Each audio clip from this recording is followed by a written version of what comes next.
With her eyes wide and staring at the door, she tried to make herself as small as possible and prayed that he wouldn't try to open it. She moved in front of her niece, who was crouched behind the toilet, and tried to prepare herself for the inevitable. She knew it was only a matter of time before he found them. Then she felt a reassuring shape pressing into her leg. She had totally forgotten about what she had stowed in her pocket. Yesenia Berrigan and her daughter Zoe live in California. Yesenia is as protective as any mother and seldom leaves 4-year-old Zoe alone. However, as for any other working mom, this is not always possible. When Yesenia was told that there was going to be a business meeting out of town and that she was expected to be there, her heart sank. Even worse, she couldn't take Zoe with her. She needed a solution, and fast. Yesenia weighed her options carefully. Juggling motherhood and a full-time job wasn't easy at the best of times, but she had no choice. But on top of all the leave she had already taken when Zoe had been sick, she knew that if she didn't go to this business meeting, it wouldn't look good for her. Her job could be on the line. She was faced with a tough decision. Yesenia's mom tried to calm her fears by assuring her that Savannah had looked after children before, but she just couldn't shake the sinking feeling in her stomach. Indeed, Yesenia knew Savannah well, after all, and she was her sister, but that did nothing to soothe her worries. What she didn't know was that this simple decision would end up changing the lives of everyone involved. Savannah Jones had been given a big responsibility, but she had never expected the unthinkable to happen. In her eyes, her older sister had given her a chance to prove that she was grown up enough to babysit her 4-year-old niece, Zoe. But while they were in the family home, she found herself in a situation that few would be able to handle. Soon she would be living a nightmare. Marie pulled up to Yesenia's home and dropped Savannah off, but as she pulled out the drive, she had an uneasy feeling she couldn't shake. There was a car with tinted windows parked on the opposite side of the road. She knew the neighborhood well, but suddenly she couldn't help but worry. Nevertheless, she ignored the little voice inside her head and tried to focus. It was probably just one of the neighbors, she thought to herself, but a mother's instincts are rarely wrong. Meanwhile, Yesenia busied herself by showing her little sister where everything was. She gave her a list of emergency numbers, then she kissed Zoe goodbye. But by the time her mom got that terrifying text message, everyone was already too far away to help. But it was too late to turn back now. What was done was done. Yesenia left, but she was too distracted to notice the suspicious car.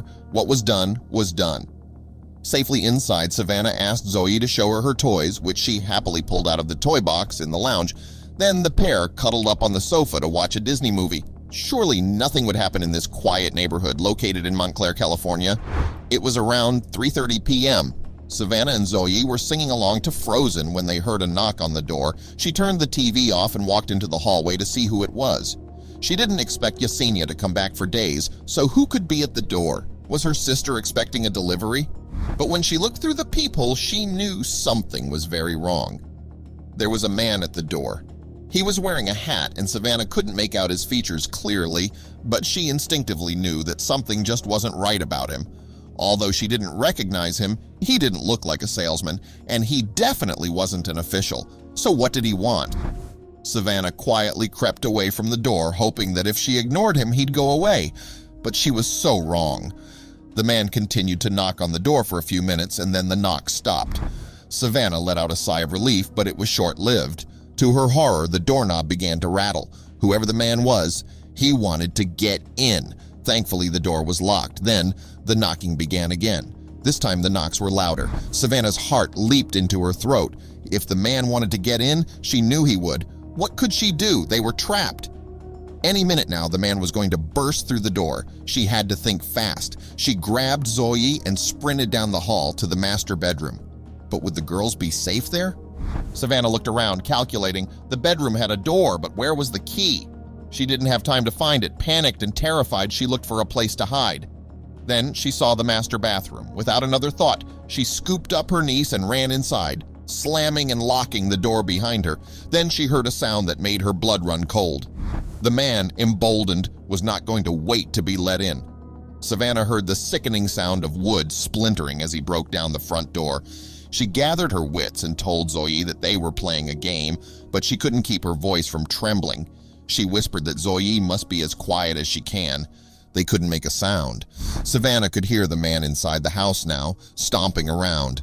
Then she heard his heavy footsteps walking through the hallway and entering the master bedroom.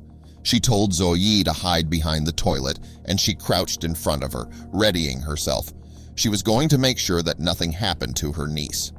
As they crouched in silence, Savannah knew that it was only a matter of time before the man found them. What could she do? Her eyes stared at the bathroom door like a frightened animal as she braced herself for the worst. But what was this? Just then, she became aware of something in her pocket, pressing into her thigh. Savannah slid her phone out of her pocket.